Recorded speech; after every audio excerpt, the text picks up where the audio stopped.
Hello दोस्तों, आज हम लेकर आए हैं मध्य प्रदेश की प्राकृतिक संरचना भाग 3। इसमें अभी हमने भाग 1, भाग 2 को देख चुके हैं। इसमें हमने इनके पर्वतों के बारे में, पठारों के बारे में चर्चा की थी। आज का पठार है रीवा पन्ना का पठार और विंध्य कागरी प्रदेश। ठीक है, तो ये अपना भाग 3 है। ठीक है, इसी तरह से हम और भी वीडियो लाते आएंगे आपके लिए, जो मध्य प्रदेश की प्रत्येक परीक्षा के लिए महत्वपूर्ण है। वीडियो अच्छी लगे इसको लाइक करना और चैनल को सब्सक्राइब करना। तो आइए वीडियो को स्टार्ट करते हैं। सबसे पहले क्या है, जो रीवा पन्ना पठार या विंध्य कागरी प्रदेश है, इसकी हम भौगोलिक स्थिति देखेंगे। इसकी भौगोलिक स्थिति कितनी है? ये है 23 डिग्री और 10 अंश से लेकर के 25 डिग्री 12 अंश उत्तरी अक्षांश। ठीक है, और इसके बाद 78 डिग्री 4 अंश से लेकर के 42 डिग्री 48 अंश ये पूर्वी देशांतर है। उत्तरी अक्षांश और पूर्वी देशांतर। ठीक है, इस तरह से इसको बोलते हैं देशांतर और इसको बोलते हैं अक्षांश। ठीक है, उत्तरी अक्षांश। तो यहाँ पर अब इधर अपना भारत है, इसकी जो स्थिति है देशांतर में कितनी है? देशांतर में है 82 डिग्री 8 अंश पूर्वी देशांतर है। और उत्तरी अक्षांश पर कितनी है? उत्तरी अक्षांश यानी यहाँ से लेकर के इधर तक की जो इसकी मध्य प्रदेश की जो भी वो होगी दूरी, वो क्या है इसकी स्थिति? 23 डिग्री 10 अंश से लेकर के 25 डिग्री 12 अंश उत्तरी अक्षांश। ठीक है, आगे देखते हैं। इसमें इस कगार में कौन कौन सी श्रेणी शामिल है? एक तो भांडेर और कैमूर, ये कगार इसमें शामिल है। किसमें? रीवा पन्ना के पठार में। ठीक है, कगार में भांडेर और कैमूर के कगार शामिल हैं। कैमूर के देश समांतर दक्षिण में कौन सी नदी बहती है? सोन नदी। ठीक, याद रखना कौन सी नदी है? सोन नदी। कगार की अधिकतम जो ऊंचाई है वो कितनी है? ये है कितनी है? 650 से लेकर के 750 मीटर। ठीक, रीवा पन्ना के पठार की औसत जो ऊंचाई है वो है कितनी? 300 से लेकर के 450 मीटर। इसके बाद कैमूर श्रेणी यमुना तथा सोन नदी के बीच में जल द्विभाजक का काम करती है। कौन सी श्रेणी है? कैमूर। कैमूर श्रेणी जो है ये जो अपनी यमुना नदी है और सोन नदी, उनके बीच में क्या करती है? जल द्विभाजक, मतलब इनके जल को दो भागों में अलग अलग बांटने का काम करती है। अगर इसका क्षेत्रफल देखें तो क्षेत्रफल कितना है? 31,954.8 वर्ग किलोमीटर। ठीक है, 31,954.8 वर्ग किलोमीटर इसका क्या है? क्षेत्रफल है। कुल ये मध्य प्रदेश का जो कुल क्षेत्रफल है उसका कितना है? 10.37%, 37%। ठीक, इसके प्रमुख जिलों की बात करें तो प्रमुख जिले कौन कौन से हैं? दमोह, सतना, रीवा, पन्ना, सागर। सागर जिले की कौन सी तहसील है? रेहली और भंडा तहसील। ये दो तहसीलें किस जिले की हैं? सागर जिले की हैं, जो कहाँ पर आती हैं? ये विंध्य कागरी प्रदेश के अंतर्गत आती हैं। इसकी मिट्टी कैसी है? तो मिट्टी की जो प्रकृति है वो कैसी? पठारे के नीचे जो भाग है वहाँ पे पथरीली मिट्टी से ढके हुए हैं। ठीक है, दोमट मिट्टी की यहाँ की प्रकृति है और पठार के निचले भाग कैसे? पथरीली मिट्टी से ढके हैं। अगर प्रमुख नदियों की बात करें तो यहाँ की कैन और कैन की सहायक नदी सोन, ब्यावरा, ठीक है, ब्यारमा और टोनस, ये प्रमुख यहाँ की नदियाँ हैं। यहाँ का तापमान अधिकतम 42 डिग्री है और न्यूनतम कितना है? 8 डिग्री सेंटीग्रेड है। ठीक है, औसत वर्षा यहाँ पर होती है 125 सेंटीमीटर वार्षिक। ठीक है, कितनी होती है? 125 सेंटीमीटर वार्षिक। अगर यहाँ के वनों की बात की जाए तो वन यहाँ पर बांस के और सैमल, ये प्रमुख वनोपज यहाँ की है। बांस का आप जानते हैं, बांस का एक अच्छा कागज बनाने में इसका उपयोग हम, ठीक है, करते हैं कागज में। इसके बाद उद्योगों की अगर बात करें तो सतना प्रमुख यहाँ पर औद्योगिक केंद्र है। सतना क्या है? प्रमुख औद्योगिक केंद्र। और यहाँ पर चूना की उपलब्धता के कारण सीमेंट उद्योग सफल है। ठीक है, कौन सा उद्योग है यहाँ पर? सागर के अंतर्गत सागर जो प्रमुख उद्योग केंद्र है, यहाँ पर चूना जो पत्थर है वो अधिक मात्रा में उपलब्ध होता है, इसलिए यहाँ पर सीमेंट उद्योग सफल है। रीवा में लाख कारखाना भी। और पन्ना की बात करें तो यहाँ पर क्या है? हीरा उद्योग भी प्रसिद्ध है। भारत का एकमात्र ऐसा स्थान जहाँ पर हीरा उद्योग पाया जाता है, हीरा खुदाई की जाती है, वो कौन सा है? पन्ना। और ये कहाँ पर स्थित है? अपने मध्य प्रदेश में। मध्य प्रदेश की अगर कृषि की बात करें तो यहाँ पर रीवा पन्ना में अलसी का उत्पादन, इसके अलावा चावल, गेहूं के उत्पादन भी यहाँ पर होता है। ठीक है, अगर खनिजों की बात की जाए तो खनिज क्या है? सतना में चूना पत्थर है, पन्ना में वो हीरा है और रीवा में कोरंडम उत्खनन के लिए प्रसिद्ध है। ठीक है, पर्यटन यहाँ पर क्या है महत्वपूर्ण? तो पर्यटन के सबसे यहाँ पर एक मैहर में शारदा माता का मंदिर कहाँ पर है? सतना में मैहर माता का शारदा मंदिर, सतना में भरहुत का स्तूप, ठीक है, सतना में भरहुत का स्तूप, और रीवा में ऊंचाई सबसे ऊंचा कौन सा? बहुती और केवटी, ये दो क्या है? जलप्रपात पर्यटन स्थल के लिए महत्वपूर्ण है, ठीक है। इसके बाद अगला जो हमारा श्रेणी है वो है कौन सी? विंध्याचल श्रेणी, ठीक। तो इसकी सबसे पहले क्या है? विंध्याचल श्रेणी नर्मदा और सोन घाटी की उत्तर सीमा पर स्थित है, याद रखना, ठीक है। कहाँ पर है? नर्मदा और सोन की जो घाटी हैं उसके उत्तर सीमा में कौन सी? विंध्याचल श्रेणी स्थित है। यह श्रेणी पश्चिम में पूर्व की ओर और विंध्याचल में भाणेर और कैमूर के नाम से जानी जाती है, ठीक है। कहाँ? अभी हमने पीछे देखा कि भाणेर और जो कौन सी है? कैमूर, ये उस विंध्याचल की भाणेर और कैमूर के नाम से जानी जाती हैं। इस श्रेणी की अगर अधिकतम ऊंचाई की बात करें तो यहाँ की अधिकतम ऊंचाई कितनी है? 500 मीटर, ठीक है। ऊंचाई 500 मीटर है, औसत है, सॉरी कितनी है? औसत।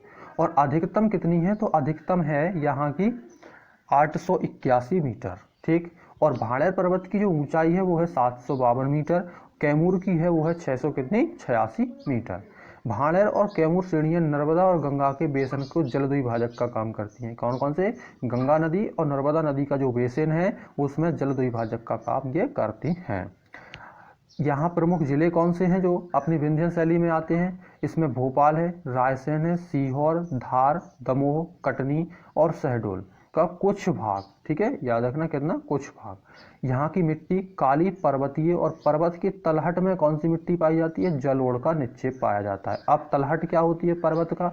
तो मान के चल लेते हैं ये कोई पर्वत है, ठीक है, ये कोई पर्वत है। अब इसके अंदर हमने क्या देखा कि ये पर्वत के ये जो भाग है इसको तलहटी बोलते हैं। क्या बोलते हैं इसको? तलहटी, ठीक है। पर्वत का जो निचला भाग होता है उसे हम तलहटी बोलते हैं। और इस तलहटी में कौन सी मिट्टी का निक्षेपण है? जलोढ़ मिट्टी का। कैसे होता है? यहाँ पर्वतों से क्या है? नदियाँ निकलती हैं, और नदियाँ क्या करती हैं? ऊपर से अपने साथ कुछ बहाव के साथ कुछ मिट्टियाँ लाती हैं जो महीम कण के रूप में होती हैं, और वो पर्वत की जो तलहटी होती है उस पर क्या कर देती हैं? उसको छोड़ देती हैं और ये समतल कर देती हैं, जिससे यहाँ पर जलोढ़ मिट्टी का निक्षेपण होता है, ठीक। अगर यहाँ की नदियों की चर्चा करें तो नदियाँ कौन सी हैं? कैन, टॉन्स और बेतवा, ये 3 नदियाँ यहाँ की प्रमुख हैं, ठीक। इसके बाद इसकी औसत वर्षा कितनी है? तो औसत वर्षा 125 सेंटीमीटर वार्षिक। वन कौन कौन से पाए जाते हैं? तो सागौन, तेंदू के वृक्ष यहाँ पर अधिक संख्या में पाए जाते हैं। अब यहाँ के जिले कौन कौन से हैं? तो जिलों में धार का पीथमपुर, ठीक है, क्या है? धार जिले का पीथमपुर, इसको याद रखना, इसे भारत का डेट्रॉयट बोला जाता है। कुछ भागों में भोपाल और रायसेन के कुछ क्षेत्रों में उद्योग का विकास हुआ है, ठीक है। धार में क्या है? पीथमपुर, और भोपाल और रायसेन के कुछ जिलों में उद्योग का विकास हुआ है। इसके बाद यहाँ की कृषि है, तो विंध्याचल प्रदेश गेहूं, सोयाबीन, चना उत्पादन के लिए क्या है? प्रसिद्ध है। यहाँ खनिज कौन सा पाया जाता है? तो खनिज यहाँ पर है गेरू पत्थर, चूना पत्थर और कोयला, ये 3 प्रकार का यहाँ पर खनिज पाया जाता है। पर्यटन क्या है? पर्यटन स्थल और दर्शनीय स्थल कौन कौन से हैं? तो विंध्य की सबसे ऊंची चोटी अमरकंटक, सबसे महत्वपूर्ण है ये, विंध्य की सबसे ऊंची चोटी जो अमरकंटक है को धार्मिक और प्राकृतिक, कौन कौन से? धार्मिक और प्राकृतिक स्थल हैं, ठीक है। दोनों ही मतलब धार्मिक भी है और कैसा है? प्राकृतिक स्थल भी है। नर्मदा और सोन नदी का यहाँ से उद्गम स्थल है। और भोपाल के पास स्थित भीमबेटका, ये जिला कहाँ पर है? रायसेन के अंतर्गत आती है, ध्यान रखना। ये भोपाल के पास स्थित जरूर है लेकिन ये किस जिले में आती है? रायसेन। और ये वन विहार जो भोपाल का प्रसिद्ध दर्शनीय स्थल है, ठीक है। इसके बाद अगली जो अपना घाटी है वो है कौन सी? नर्मदा सोन घाटी, ठीक है। कौन सी घाटी है? तो ये हमारी बिंद हो गई। इसकी बात आती है नर्मदा सोन घाटी, ठीक। इसमें क्या है? इसकी भौगोलिक अगर स्थिति की बात करें तो इस घाटी का निर्माण विंध्य और सतपुड़ा के नर्मदा और सोन नदियों के द्वारा हुआ है, ठीक है। किसके द्वारा? विंध्य जो है, विंध्य और सतपुड़ा, ये नर्मदा और सोन घाटी के द्वारा इसका हुआ है। औसत ऊंचाई कितनी है? 300 मीटर है। यह भाग कितना? 22 डिग्री 30 अंश से 23 डिग्री 45 अंश उत्तरी अक्षांश, ठीक है, और 74 डिग्री पूर्वी देशांतर से लेकर के 81 डिग्री 30 अंश के मध्य स्थित है। यहाँ का कुल क्षेत्रफल कितना है? तो यहाँ का कुल क्षेत्रफल है 86,000 वर्ग किलोमीटर। ये मध्य प्रदेश का सबसे बड़ी घाटी है। ये जो मध्य प्रदेश की घाटी है ये सबसे बड़ी है, नर्मदा सोन घाटी। ये मध्य प्रदेश का 26% भाग है। पूरे मध्य प्रदेश का कितना? 26% भाग इसी के अंतर्गत आता है, नर्मदा सोन घाटी के अंतर्गत। प्रमुख जिलों की बात करें तो यहाँ के प्रमुख जिले हैं जबलपुर, नरसिंहपुर, होशंगाबाद, रायसेन, खंडवा, खरगोन, मंडला, अनूपपुर, डिंडोरी, हरदा, सीहोर, बड़वानी, धार, शहडोल, देवास, झाबुआ। ये कुल 16 जिले, ठीक है। कितने जिले हैं? कुल 16 जिले। और मिट्टी, यहाँ जो मिट्टी है वो नर्मदा नदी के जलोढ़ का निक्षेपण अधिक नर्मदा नदी के जलोढ़ अधिक तथा सोन नदी घाटी यहाँ पर कैसी है? सोन घाटी कम है। नर्मदा क्या है? अधिक है। जो नर्मदा का जलोढ़ निक्षेपण वो तो अधिक है, लेकिन सोन घाटी में क्या है? कम है। नर्मदा के किनारे समतल मैदान में गहरी काली मिट्टी और ऊपरी भाग में लाल भूरी चिकनी मिट्टी है, ठीक है। प्रमुख नदियां नर्मदा और सोन, इसकी 2 प्रमुख नदियां हैं और इनकी सहायक नदियां भी कुछ हैं। तापमान की बात करें तो यहाँ का 40 डिग्री अधिकतम है और न्यूनतम कितना है? 10 डिग्री। औसत वर्षा यहाँ की कितनी है? तो औसत वर्षा है 70 सेंटीमीटर से लेकर के 140 सेंटीमीटर वार्षिक। इस वन यहाँ पर कौन से हैं? तो इस घाटी में 25% वन क्षेत्र पाया जाता है, ठीक है। और यहाँ पर सागौन, साल, बांस, हल्दू, बीजा, सेमल, तेंदू, ये प्रमुख वन यहाँ पर जो पाए जाते हैं ये हमारे पास।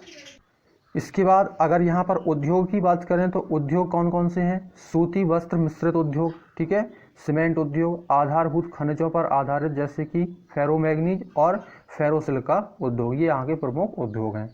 कृषि की बात की जाए तो यहाँ पर पशुपालन की दृष्टि से ये संपन्न क्षेत्र है और यहाँ पर गेहूं, ज्वार, कपास, मूंगफली, गन्ना, सोयाबीन और धान की यहाँ पर खेती होती है, कृषि होती है।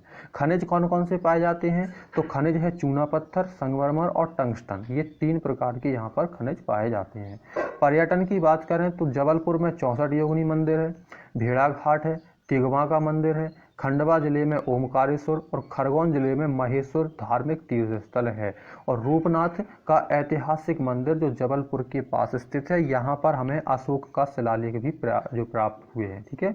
अशोक के शिलालेख हमें यहाँ पर प्राप्त हुए हैं, ठीक है फ्रेंड्स। तो ये थी आज की हमारी वीडियो। कैसी लगी वीडियो कमेंट में बताना और अगर हमारे चैनल को सब्सक्राइब कर लेना और बेल आइकन को, घंटी को दबा देना, जिससे हम जब भी वीडियो अपलोड करें तो आपके पास इसका नोटिफिकेशन पहुंच जाएगा, ठीक है। धन्यवाद।